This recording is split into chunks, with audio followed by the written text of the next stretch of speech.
said drop a bomb, Dad. Yo, yo, yo, what's going on? You lot know what to do. First things first, hit the like button, hit the subscribe button. It's your boy KG back with another one. I mean, gotta talk about it, man.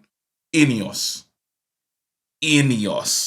Listen, something's going on at Old Trafford. Something's going on because for the first time, it's like we're trying to move competent.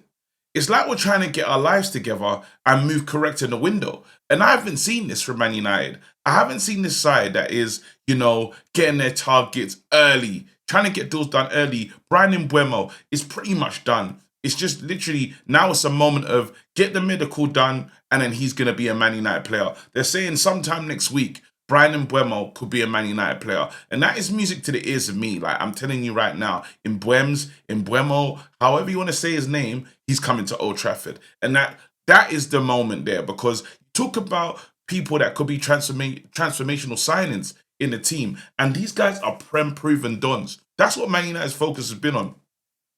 You've heard Amram say he wants a bit more physicality, wants us to be strong in the league, wants us to be a team that is not just going to get done over. And you look at us and you're looking at players and thinking, well, Cunha, Mbeumo, they've languished at the worst part of the league, lower down in the league table, but they've scored goals. They've been successful. One thing that's killed Man United last season was we didn't score goals. We just couldn't score goals. You're talking about these two players, over 30 goals, over 30 goals together, combined, and bringing that to Man United. You can say, listen, even if there's Man United tax and there's a drop-off, even if you talk about let's just imagine 30% drop-off, still up in good numbers. You're still up in good numbers, collectively, all of them. Now, there's one piece that we're looking for. One man that would really make a significant difference. And I think the conversation changes. You lot have seen the Andy Tate picture where it's just like, and there's banter in there. But then there's a player that changes how we look at the league. There's a player that, I'm not talking about winning the league, by the way. I'm talking about just how we compete. Talking about, top four, asking for Europe, Champions League. Gyökeres could be that type of player. If Man United are still in the mix and you're talking about a team that potentially has the likes of Gyökeres, Cunha, Mbeumo, Bruno, Ahmad, it's a very dangerous attacking side. All of a sudden, you become a force. Xerxes to jump in and be a part of things. It's not totally fixed, but I'm saying that is a dangerous front three in world football. That is a dangerous front three in world football. Now, you might say, okay, we're going to get a different type of Bruno. Bruno without the goal burden, but then can create from deep. This is the stuff I'm looking for. I'm looking for Man United to really now step on the gas and stuff, but then I'm thinking about pre-season, and this pre-season, I haven't been excited about it. I haven't been wanting to go purely on the basis of this team just let you down and going all the way stateside just to watch nonsense again. I wasn't excited, especially with the likes of all the players coming back, the likes of Rashford, Garnacho, Sancho, even the goalkeeper. Even seeing the goalkeeper, I'm like, I know how this story ends. It's the same old story over and over again. We might play good in one game, look terrible in the rest. Well, guess what? We go into pre-season with a different kind of energy, with a different type of attitude, because you now have new players in the mix, and I'm hoping they get these guys off the books. You're talking about Sancho potentially, like there's clubs that want him. Obviously, salary is an issue. Like he needs to take a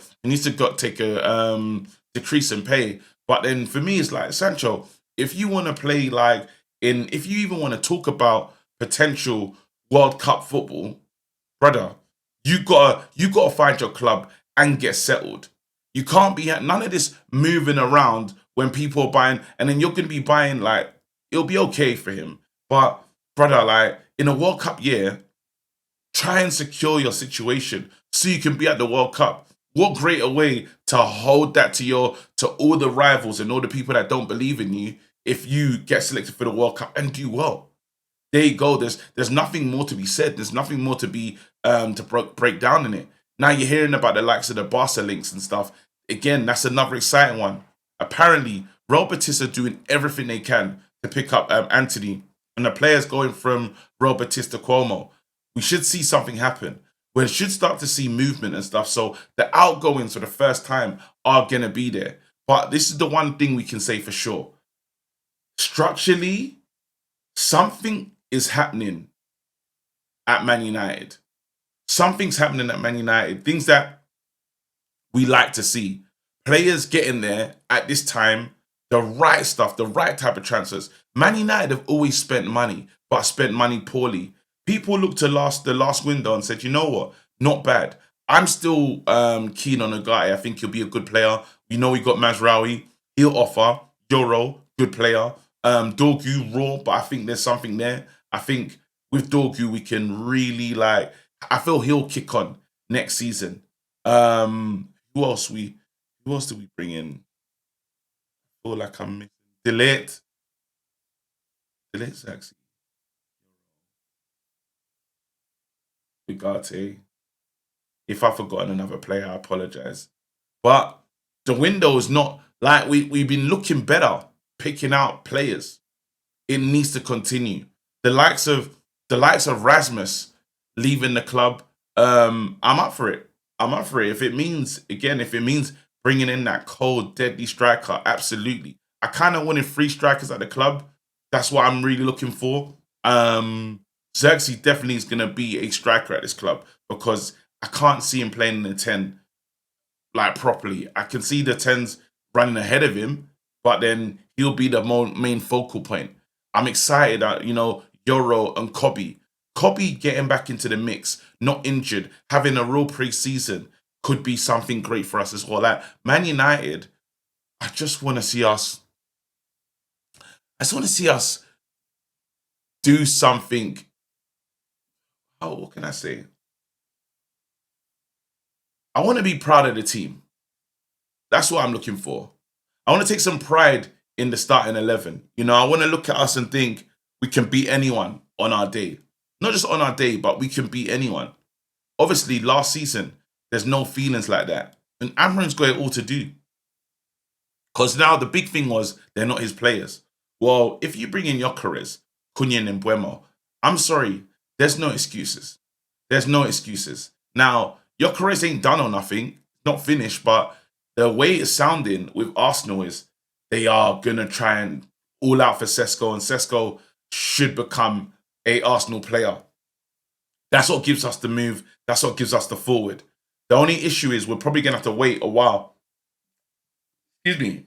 We're going to have to wait a while for a player of Gyökeres standing because apparently he's going to go on strike. The preseason returns, he ain't returning. That's really going to boost things. I'm kind of hoping that Arsenal get the Sesko business done before that. You already seen Arsenal making moves already, bringing in centre backs and midfielders, goalkeepers. The main thing is the striker. And as soon as they make that decision, we know where we stand. Again, Fabrizio Romano was saying, look, Man United have their targets, they have their striking options. We saw people talk about that Vlahovic talk that I brought up on the channel. Well, I know people see him scoring against Man City. Don't know if that changes people's mindsets and stuff, but Vlahovic apparently we've looked at. I can understand why we've looked at him purely on the basis of Sancho's going the other way. If there's something we can do, I don't think it'll be him though. If there's the player that I'm looking at that I would love us to bring in, the market opportunity one. Obviously, Raiden Leon, Malik Fofana's one, but I don't know if we truly need him. It's that Mkhitaryan. I never forget how he came on and he was more dangerous. He was like, where have you been? He's a player just quick, dangerous. Like if any team in the Premier League picks him up, I think you'll be really lucky. I think you'll be really there's something there. I was talking about a fluid front line. Anyway, people, that's me, your boy KG. Hit the like button, hit the subscribe button, shout out, etc. Done what you need to do, man. When he says one screen's enough, hashtag one screen's enough, man. Abs, big up to you, bro. Now, some people think, yeah, that I don't know what's going on. Tabs, I've got a screenshot of you saying you're putting all your Kev coins on Dogu. It's already in the book. Things you do in the chat on other channels, I'm noting that stuff down. I've got no choice. Anyway, listen, stay blessed. I'm out here. Peace. Drop a bomb, bomb, bomb, bomb. Back with a vengeance. KG's back with an entrance. Big up to those in attendance. Look at us. Reds come together like Tetris. No rules, this one's reckless. KG, this one's crazy. You're too lucky. None can compare with the KG Don. Better take cover when he drops that. Bomb, Going on reckless, trust it's on. It's that time when he drops that. Bomb, bomb. I said drop a bomb, Dad.